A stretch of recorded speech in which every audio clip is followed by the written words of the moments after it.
Hello and welcome to FormFest 2024. My name is Jennifer Puma. I use she, her pronouns, and I am one of 3 program managers for the Data Labs project here at the Beck Center for Social Impact and Innovation at Georgetown University. My colleague Jen Phillips will put a little bit about that program that I work on in the chat so you can learn a little bit more about our work if you are interested, because we really want to dive into our speakers today and devote all of our time to hearing about their great work. As you're joining us, feel free to say hello in the chat with your name, where you're joining us from. We love to know where our audience is at. We are going to use the Q&A function for questions, and you could find that Q&A function on the right-hand side of your screen. So please feel free to add questions as you're thinking of them as the speakers are talking, and I will ask them aloud for our speakers and then the recording during the Q&A portion at the end of the session. So add questions throughout, but we will have a dedicated Q&A session at the end. We are going to just dive right in today into our sessions. Our speakers will have the opportunity to introduce themselves briefly. You can also check out their full bios by clicking on their speaker profiles, and you're encouraged to connect with them on LinkedIn as well. Just for lay of the land for folks, we're going to have, of our 2 presenter groups, each group is going to have about 25 minutes to present, and then that will leave us with about 10 minutes at the end for questions. So again, I just want to extend another warm welcome coming out of the introduction. So welcome again to FormFest, and I am going to turn it over to Alan and John.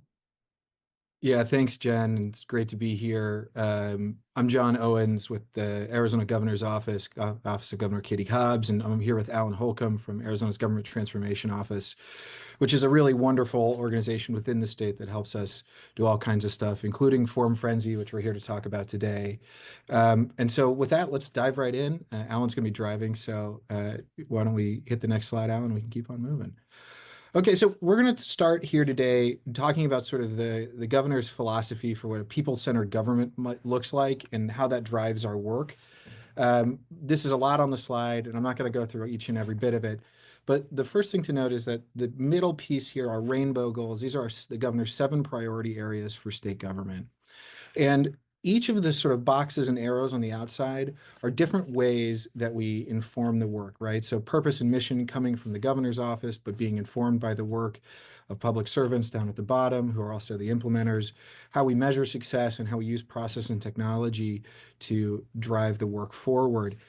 Really, the key thing that I want to drive here is that people, both the constituents and the citizens of Arizona and the public servants that do the work, are at the center of everything that we drive here in Arizona today. We're going to focus a little bit on the process and technology, but I want to go to the next slide because I think there's a really, really great chart here. This is one of my favorite charts that we show in presentations when we're talking about people-centered government in particular, and it'll take a little explaining, so bear with me. The green line is Arizona's state population starting in 2002 and going to 2023. And you'll see that in that time, using the numbers on the right-hand side, Arizona's gained about 2 million residents. The orange line is the state government's workforce. And you'll notice that in 2002 it was 39,000. The recession came in 2008, it dropped below 35,000, and that's where it's remained. So what this says is that we're asking public servants to do more for more Arizonans than ever before without adding like personnel capacity. And so when we're thinking about people-centered government, particularly as it pertains to Form Frenzy, which we're going to talk about a little bit here today, the goal is not only to improve service delivery for Arizonans, but it is also to allow public servants to not only have more meaningful work, but also to have work have their work be easier, more impactful, less focused on the process of forms and more focused on the work of public service. This chart's really fascinating when we layer budget on top of it too, but for now I think this conveys the message. So we'll go to the next slide here. And one of the key pieces of Form Frenzy, which was a structured program that Alan will tell you about, that really built habits into state agencies for form improvement is that it was about building trust, right?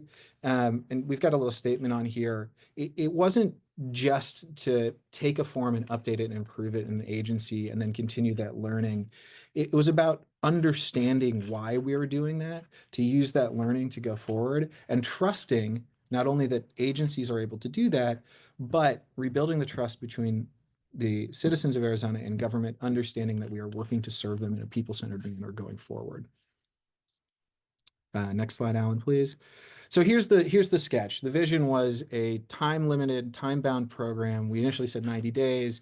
When we factored in our celebration event, we'll talk about it, went a little longer than that. As many of our cabinet agencies as possible, so we have 34 of those, that focused on one, if at a minimum, one form, and taking that learning and moving forward. And you'll see that we really achieved a monumental impact from there.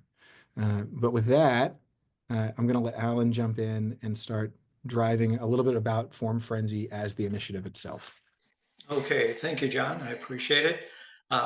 As mentioned before, I'm from the Government Transformation Office here at the state of Arizona. And for this initiative, we were responsible for managing the initiative at the state level. So this included creating the materials, delivering training, and supporting the agencies. So over the next 13 to 15 minutes or so, it's going to be a little bit fast and furious, but I'll walk you through the Form Frenzy initiative from the Government Transformation Office perspective.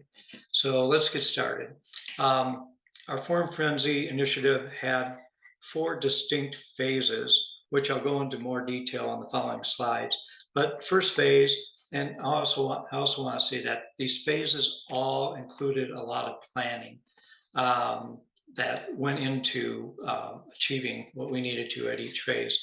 So first phase was really building the foundation, and we did a lot of communication during that phase. Second phase was the learning phase, and this is where we held the design sessions for our form improvement teams.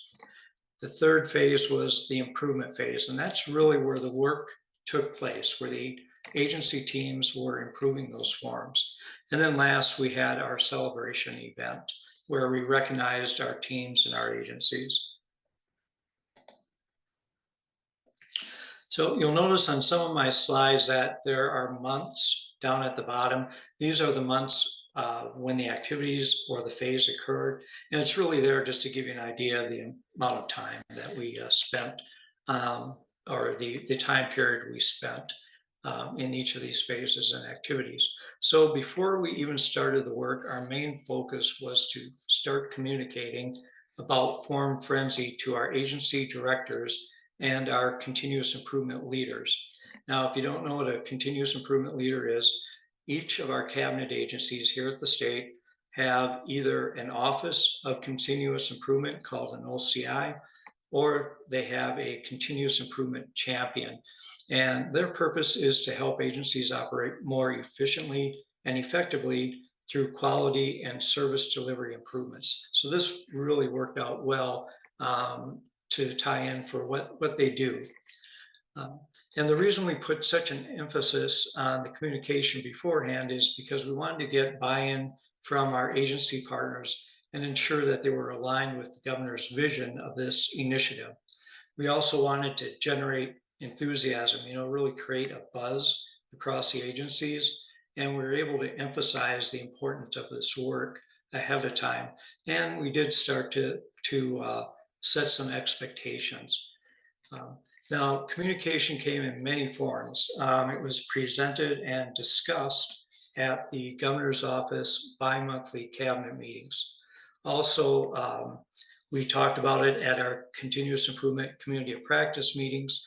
We put it in newsletters. We created a Form Frenzy webpage, an internal webpage for our employees to access. And we also wanted to have a catchy name for the initiative that people would remember.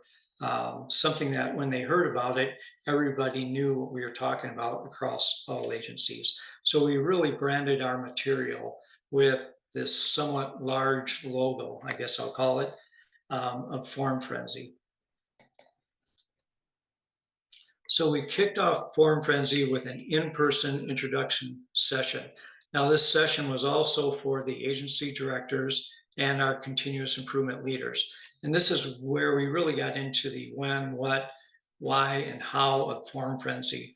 We did an overview, provided a timeline, and then we talked about, what does it really mean to be a people-centered government? And we tied that in with our initiative. And then we also stressed the importance of this work that we're doing.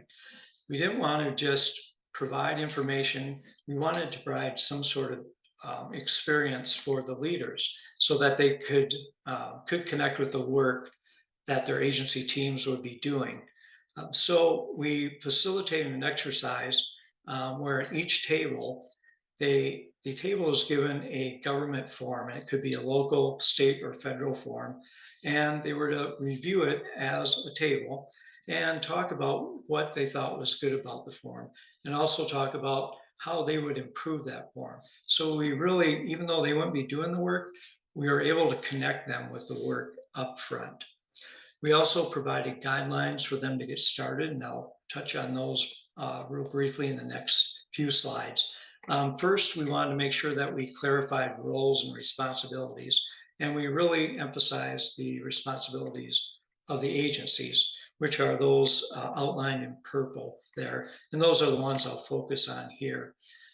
So for the agency directors, we really wanted them to champion this initiative within their agency. We wanted to make sure that they could explain what the initiative was, and then also visibly support this initiative. We also needed them to remove any roadblocks that might impede progress. Our OCI, which are those offices of continuous improvement, or our champions, they were also there to provide their agency teams with coaching and assistance throughout the process. They're also our main point of contact for GTO, that is. Now, the form team, we have a requirement that the people that process the forms should be the people that were on the form team. They are the experts. So they are the ones that really know how to improve that form. And to help agencies choose a form, we created and provided an inventory and feasibility spreadsheet for the agencies to use. Now, the spreadsheet had 3 sections. On the far left side of the spreadsheet, and hopefully you can kind of make it out, it was just general information about the form they wanted to improve. Next, we had a section for factors to consider.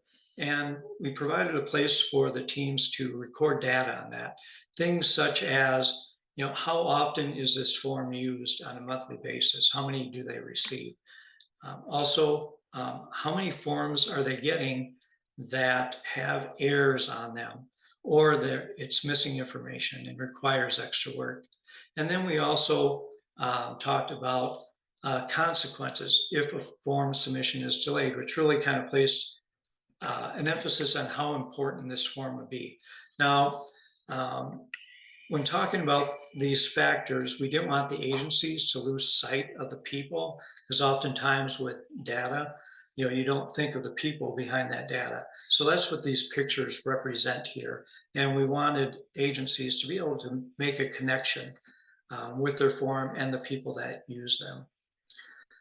The last section was a feasibility section, and this included things such as, are you going to require IT involvement? Are there other documents that will be impacted by changes in this form? What about policies and legal requirements? So it was a way for them to gauge the level of effort that they might need to improve this form and help them make a decision. Is this a form that I can improve with the improvements I want to make within the next 90 days? So the leaders left this section really equipped to go back to their agencies and start to identify which form they wanted to improve. Also, we gave them guidelines around organizing that form team. We then asked them to provide us information about the form that they selected, and then the names of the team members that would be improving the form. We use that information to prepare for our design session, which is our next phase here. So when the directors left this session, they had approximately a month to complete these steps. Now, the design session was really our learning phase, and this also was an in-person event for the agency teams to learn best practices. We offered 3 sessions, and teams were required to attend one session, but they needed to attend on the same date and sit at the same table. We also asked them to bring either a printed copy of their form or a laptop so that they could access their form online. So the agenda consisted of, we started out talking about understanding the customer of your form, and we touched on topics such as spoken language, accessibility, cultural views of government, and behavioral insights. We then moved really into our best practices segment of that session, and we focused on 3 key areas: form introduction, form structure, and form expression. So, and also, this is information we gathered from a wonderful guide called the Improving Government Forms guide, which was put out by the Behavioral Economics team of the Australian government, BETA. You can find online. It's a great resource, but it really helped us organize our initiative. We then closed out the session with guidance on testing the form, piloting it with their end users, as well as tracking progress and tracking improvement measures. So I want to go back to this segment where we worked on best practices or taught best practices. It consisted of 3 cycles, one for each of the 3 key areas I talked about. So for example, if we were to take form introduction, our first step was to teach best practices in the introduction area, which had to do with form instructions or eligibility requirement information. We then would take a break for the teams to gather, and they were given 15 minutes to evaluate their own form at their tables. And they were to look for the opportunities where they could apply these best practices into their own forms. Then we had created a tracking spreadsheet for each agency. So they were able to record the opportunity, the improvement opportunity, in that tracking sheet right at the session. And this tracking sheet, you can see it has stages. This was something that they used throughout the initiative to track the progress of these improvements being implemented. So the spreadsheet really became a tool, and I'll talk a little bit more about that in an upcoming slide. But then we repeated that same cycle for form structure and form expression best practices. So the design session was set up to give functional knowledge and tools to those improvement teams. And so we wanted them not just to learn to improve that form and to go back to their agency and continue identifying improvements for that form, but we wanted them to be able to repeat that process. So we gave them enough information and tools so that they could do this to other forms. It also gave them a head start on identifying and recording the improvement ideas. We then provided a design reference guide that they could download from our Form Frenzy site. So the teams had 3 months or approximately 90 days in which to make and implement improvements to their form. So during this time, we offered continual learning. We held sessions which we called the Form Frenzy Forum, which were virtual sessions where we go a little bit deeper into form improvement practices. And what you're seeing here on the screen is really a list of the topics that we covered. We also invited our agencies to present at each one of the sessions, talk about the work that they were doing while they were doing that work. We set aside time for Q&A, agencies to share challenges and also their best practices. There were 2 ways that we gathered data for this initiative. First, I've already mentioned, was that tracking spreadsheet that each agency had. And aside from tracking progress on the forms, we also had other like quality type improvements that they might have made to the form that they could track. We were able to take, since each agency had a form, what we did is we linked all of their spreadsheets into a parent spreadsheet. And that way we were able to collectively see all the agency's progress in one view. And we were able to integrate the state data, or I should say, integrate the data up to a state level. And because we're very transparent with our agencies, these graphs were shared at cabinet meetings, community of practice meetings, and also our forum. The second way we collected data was through the governor's office submit your wins process. And this is a system that was already in place where agencies are able to share their achievements with the governor's office and be highlighted for those achievements. So we asked each agency to submit your win, fill out that form, and we got more details about the improvements that they made. So this not only provided us with hard data, but also with anecdotal information. That information then we took and collected, and we created a poster for each agency that told their improvement story. And these posters were hung up on the walls at our celebration event, where we recognize the teams and agencies. And with that, I'm going to segue back to John, who's going to talk a little bit more about that recognition event and the improvements that were made. Yeah, thanks, Alan. Yeah, there we go. So one of the things that made this really cool at the end is that we had a celebration event because we wanted to recognize the impact of the work.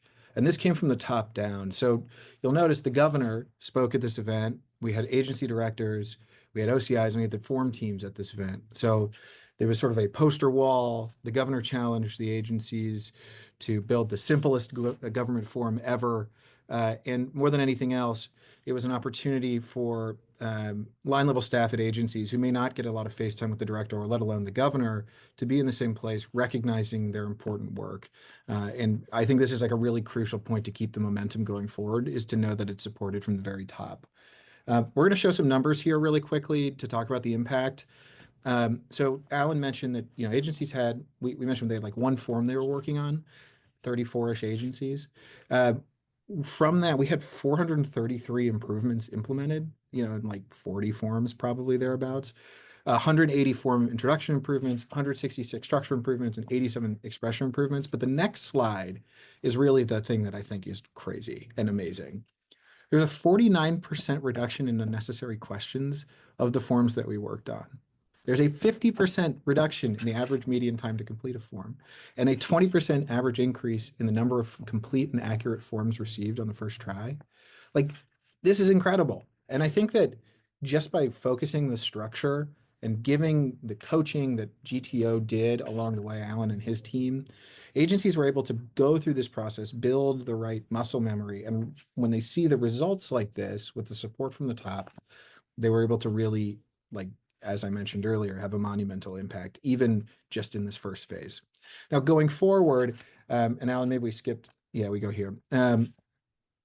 We've continued to task agencies with this work insofar as that they have a statewide measure that they are expected to perform to on an annual basis, where they should be updating forms regularly, and we are tracking how many forms are going forward.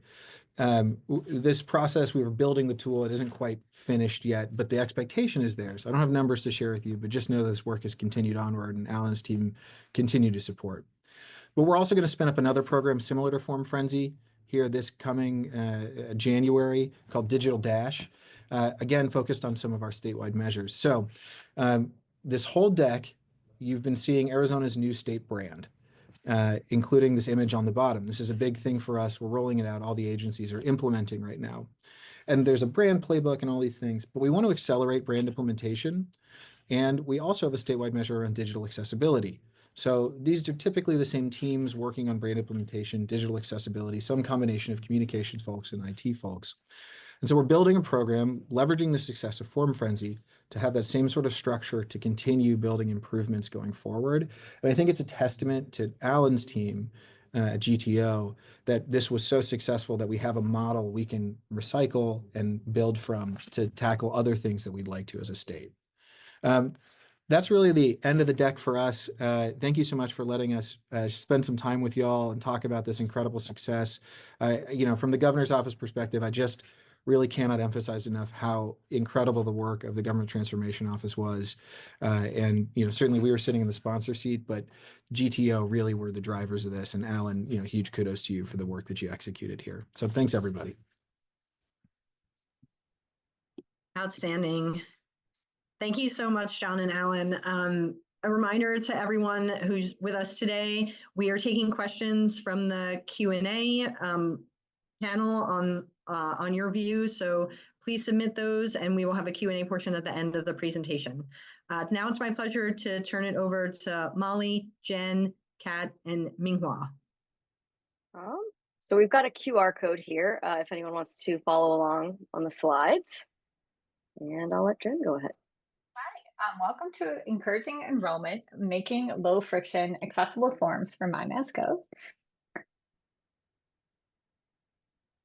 My name is Jen Mikowski. I'm an Associate Design Director with Lullabot. I live in Buffalo, New York.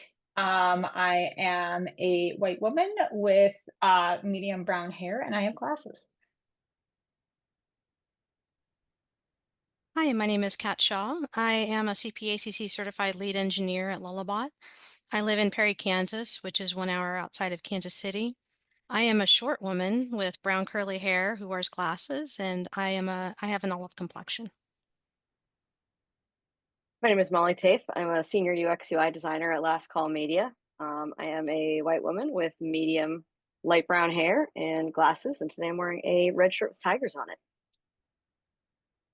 Hi, I'm Minghua Sun. I'm the design system lead with the Mass Digital Service. I'm based in Boston. I'm an Asian woman currently with short and highlighted hair. Okay, so 2 quick notes. A couple of the slides include animated GIFs. We'll be sharing the links mentioned in the presentation via QR code at the end, so no need to worry about jotting them down as we go. Before we dive into the fun stuff, let me share a little background with you. Mass.gov is the digital front door of the Massachusetts state government.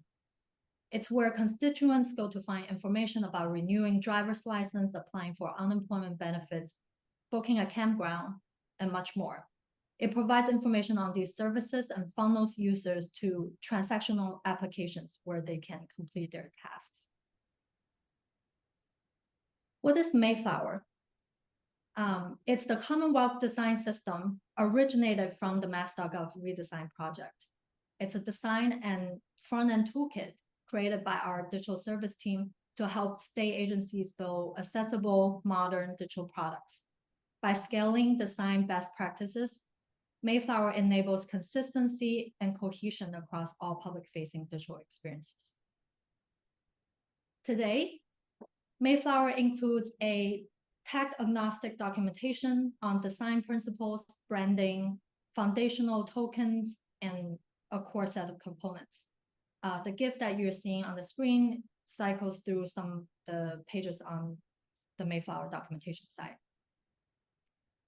And 2 component libraries, Mayflower Pattern Lab, which serves as the building blocks for the front end of Mass.gov, and a React library, which has been used to build other applications like Search and Data Hub. We're currently working on expanding shared Figma libraries for designers on the team and have recently added a brand new Mayflower form library. You'll see some screenshots later on.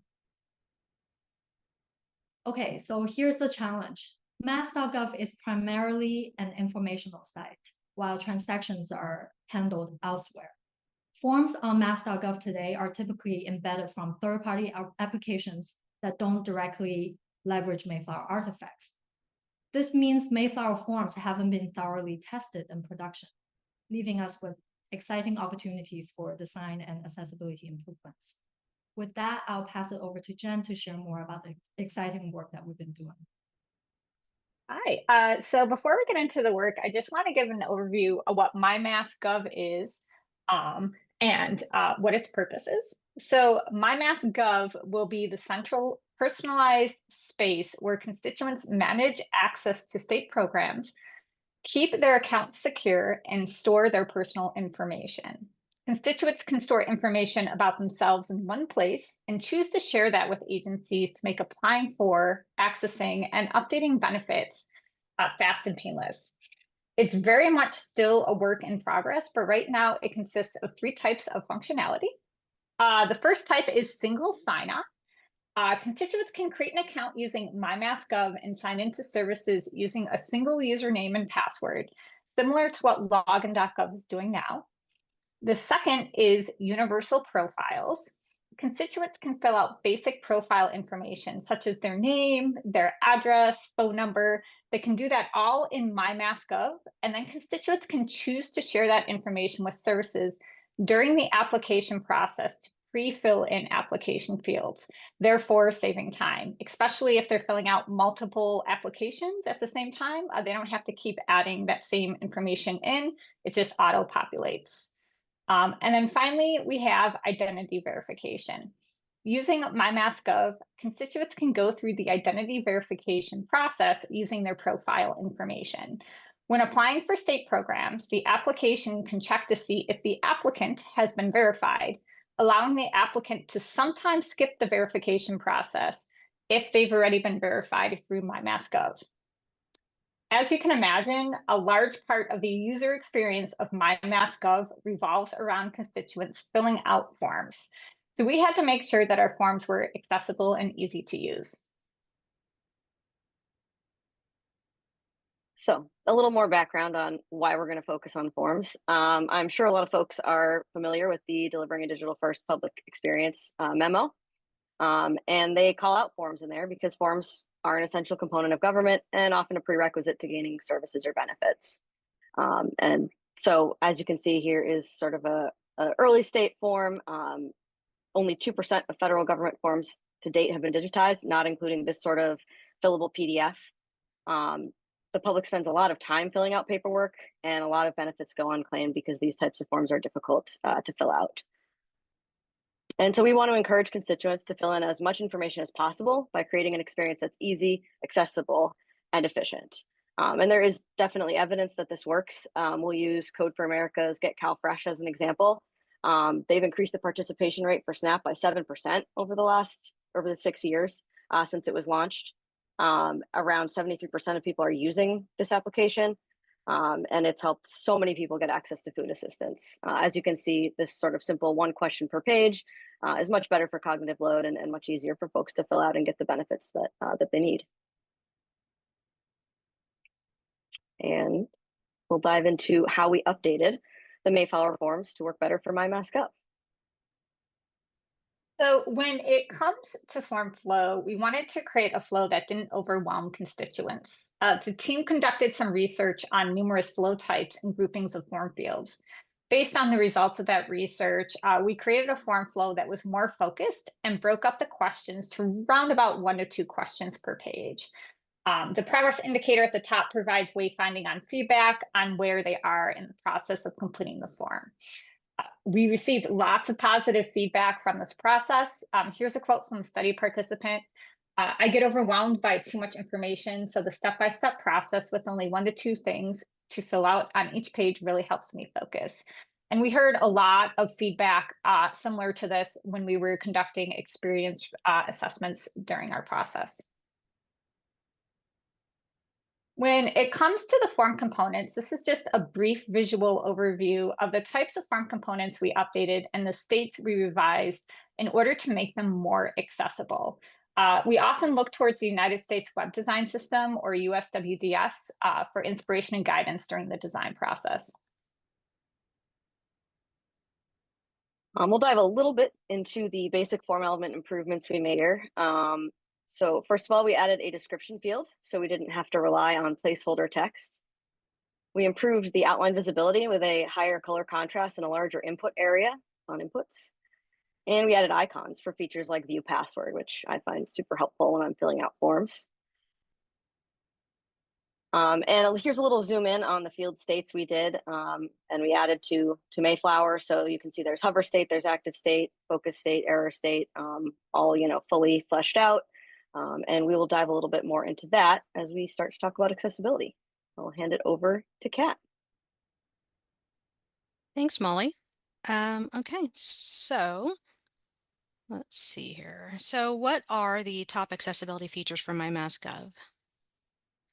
Accessibility has been a top priority from the beginning of the MyMassGov project. So that involved the adoption of all current accessibility standards, including WCAG 2.2 Level AA, the WAI ARIA, and the revised Section 508 standards.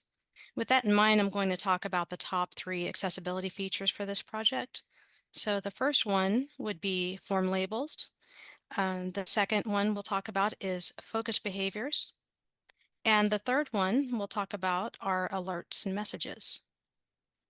I'll also mention how we incorporated ARIA to create relationships between different elements.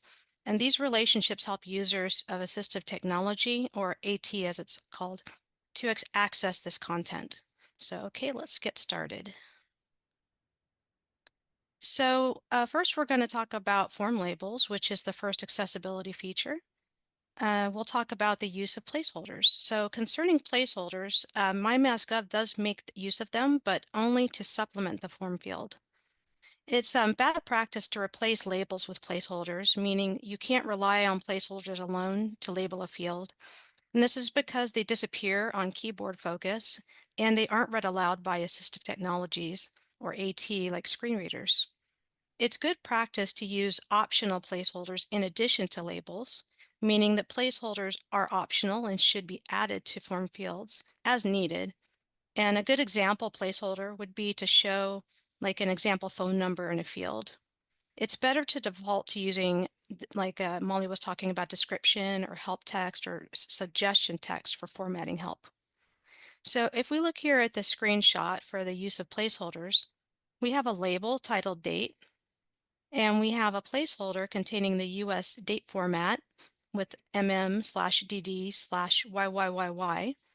And we also have a date picker feature that is keyboard and screen reader accessible.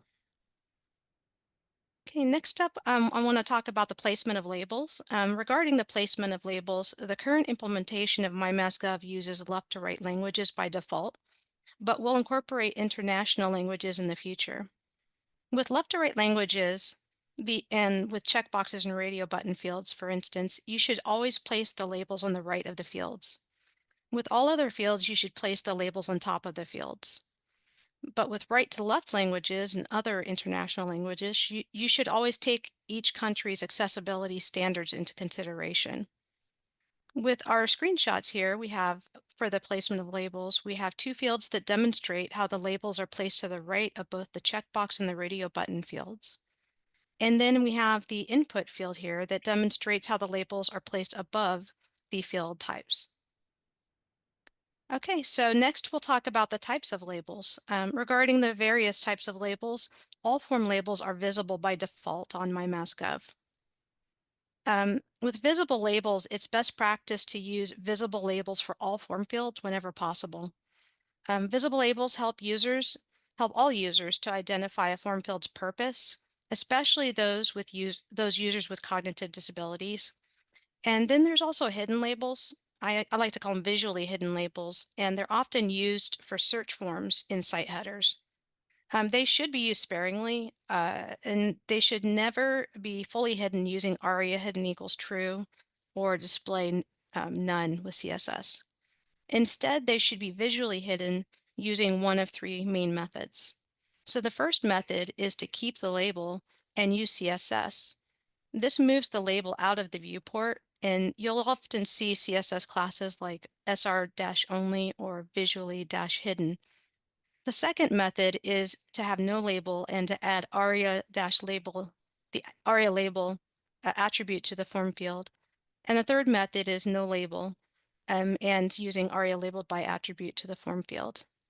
Each of these methods makes them hidden to sighted readers and read aloud to screen reader users. So if you look at these screenshots here, the first one is a visible label screenshot, and the input field demonstrates the visible label. And the second one has an input field that demonstrates the hidden label. And even though it's hidden, it's actually on the page. It's just visually hidden. So it is not seen by the sighted user, but it's read aloud to the screen reader user. Okay, next up, we're going to talk about continuing on from the first accessibility features for form labels. We'll talk about required fields. So MyMassGov marks each required field with a red asterisk and mentions this in the form instructions if there are required fields. Otherwise, they'll use the optional message. So for form instructions, they're displayed at the top of every form outside of the form element, and they include a method for identifying required fields. They can also include formatting requirements and other helpful information for the form.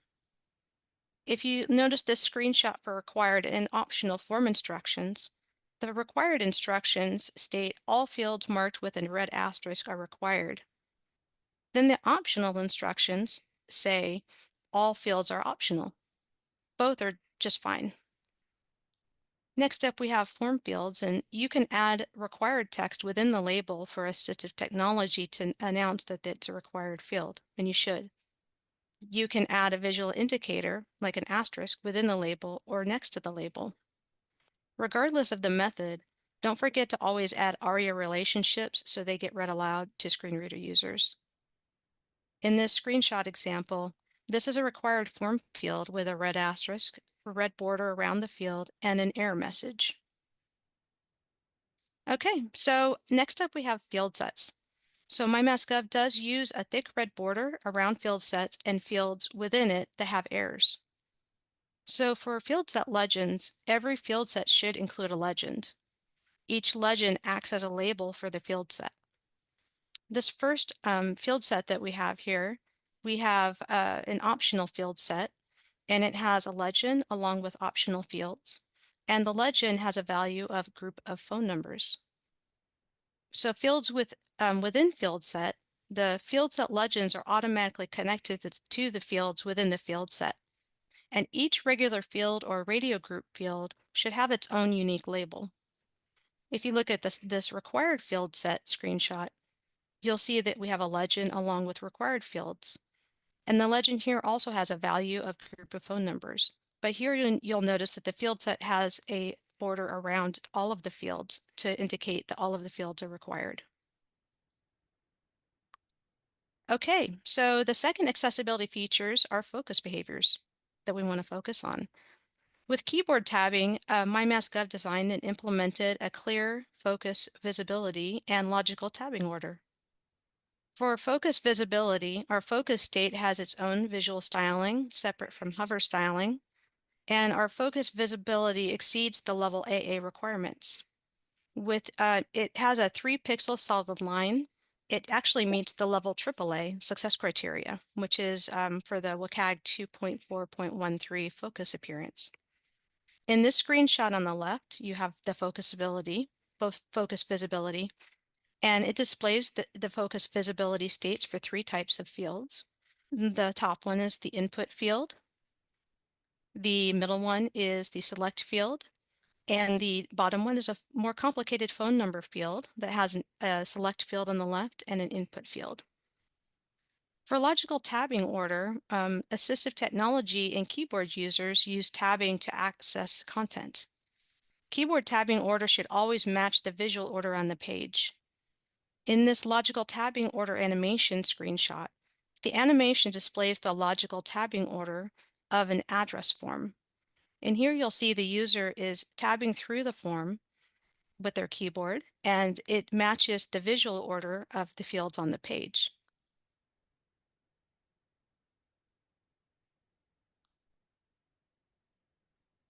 Okay.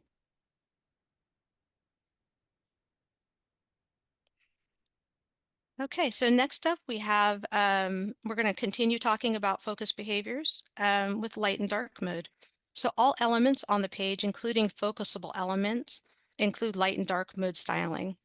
So this styling for light and dark mode include focus states, And we achieved this dark mode focus state by setting the default background color to black and setting the default focus color to white. But using this method sets defaults for our user, but doesn't force all users to use these settings. By doing this, we allow certain users to use their own custom system settings and browser settings. In this first screenshot here, you'll see that the focus behavior is the default for light mode, but you'll see the same focus behavior in what it looks like in dark mode. Okay, so next up we have the color contrast, and all elements on the page, including focusable elements, meet color contrast requirements on MyMassGov. We follow the current WCAG 2.2 level AA or standards, where text elements like text and headings meet the 4.5:1 standard, and the non-text elements like buttons and icons meet 3:1. On the screenshot here, we have the WebAIM color contrast checker tool screenshot, and you'll see the tool showing that our focus state passes 4.5:1, which is actually beyond the requirement for non-text elements. Okay, so next up we have the alerts and messages, which is our third accessibility feature. For alerts and messages, with forms, MyMassGov uses consistent alerts and messages across the application. For the summary list of errors, an alert containing a list of form field errors is linking to the focusable fields. It has a light red background and a matching warning icon. In this screenshot here, you can see a summary list of errors, and it has a brief message and a list of errors that are linked to the focusable fields with the errors. And then we have a success message, and it has a confirmation message for successful form submittal and a light green background with a matching success icon. And the user also receives a matching email notification. In this screenshot, you'll notice that it has a success message with an optional link. Okay, continuing on with the third accessibility features of alerts and messages, we have fields here, and MyMassGov added optional help text and required error messages for each form field. For help messages, optional help or suggestion messages are displayed between the label and form field. This helps users with suggestions like formatting and giving context. In this help screenshot, you'll see this help text for formatting is placed between the label and the field. In this inline validation error alert, it contains red bold font with a red warning icon to stand out from other text. It's connected to the label and the field with ARIA attributes. In this screenshot for inline validation, it has an inline error message that is below the field. For icons, MyMassGov includes them with every alert, whether they're inline or on the whole form. Regarding the icon being set as a decorative image, in this case, the alert icons are decorative because they don't add anything meaningful to the users of assistive technology. This would be different if they were focusable icons like link icons. In this case, they don't receive keyboard focus and they have empty alt text, which is different than having no alt text at all. For this screenshot, we have a red icon with an error message that has empty alt text, which is alt equals and then 2 quotes. Regarding colorblind users, icons should always be used and added to alerts. This is true for whatever kind of alert you're using, whether it's inline or not. In this screenshot here, you'll see there's actually two. The first one is a form field with an alert in color, and the red icon next to the alert in color helps it to stand out to all users. The second one is a form field alert in grayscale, and you'll see the black icon next to the alert in grayscale still stands out, including for colorblind users. If that icon wasn't there, you'll know that it wouldn't stand out. It would be very difficult for somebody that is colorblind to see.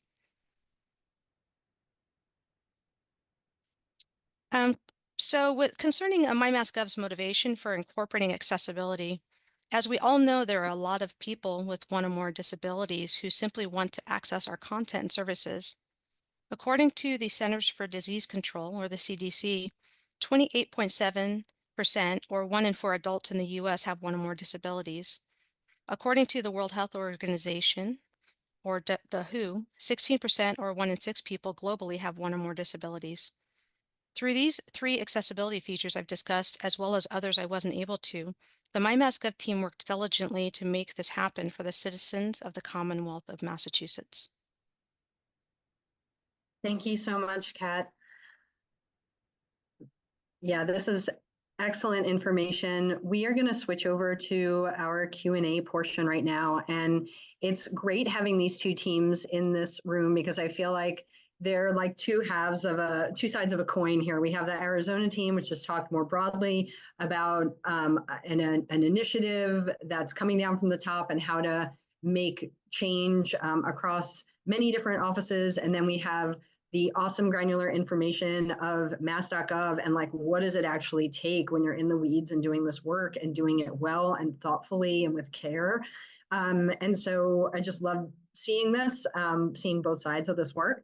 In terms of our questions, it doesn't make for a whole lot of bundling of questions because we're kind of talking at different levels here. So what I'm going to do is lob some questions over to the Massachusetts team first, just because you're kind of you're hot, you're on a roll. So I'll lob some questions to you first, and then switch back over to Arizona. So not to give Arizona short shrift, but we'll just kind of do it in that way. So for the Massachusetts team, there's some questions around Mayflower and whether it is a branch of the US web design system. And another related question, did you consider using login.gov for your mass.gov? Yeah, so I can speak to it a little bit. So we originally, in 2017, we started the mass.gov redesign project. So Mayflower, yeah, from the start, we want to create this like scalable component library. So everything like originated from that like front end component library where we what we use to design and develop the front end of mass.gov. So I believe that's like maybe around the same time as USWDS. I'll have to make sure. But yeah, so we look to USWDS a lot, like as we evolve that into our design system. But yeah, so we started from our own like redesign of the state website effort. And one other question I'll throw to the Massachusetts team before moving on to Arizona is, what are some best content practices to support the user's experience before, during, and after using a form?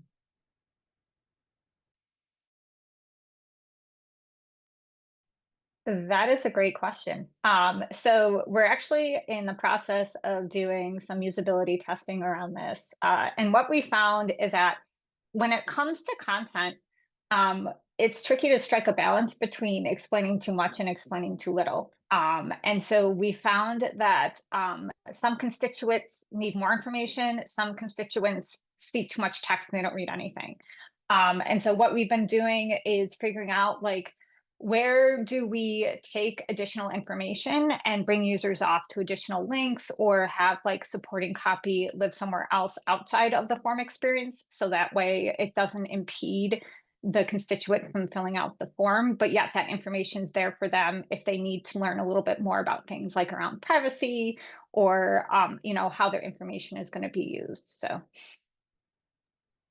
I would add that like Jen was saying, for the ease of use, you definitely want to add things like autocomplete to forms, form fields.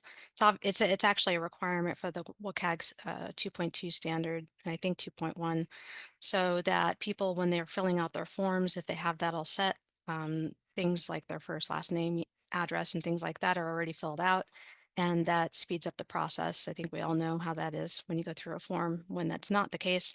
And also personalization always helps when you do it right on a form as well. Excellent. Any other thoughts from the Mass.gov team around this question before I move over to Arizona? Okay, for John and Alan, there are some questions that came in around the leadership required for this work. And so I'm going to kind of bundle a few questions together that maybe you can kind of answer in a fluid way. One question is how you were able to gain organizational momentum to even start this initiative to begin with.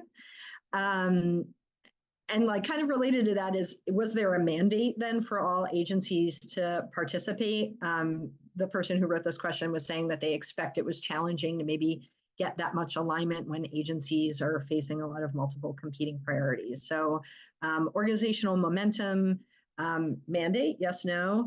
And then as a follow-on, how did you identify and utilize those champions?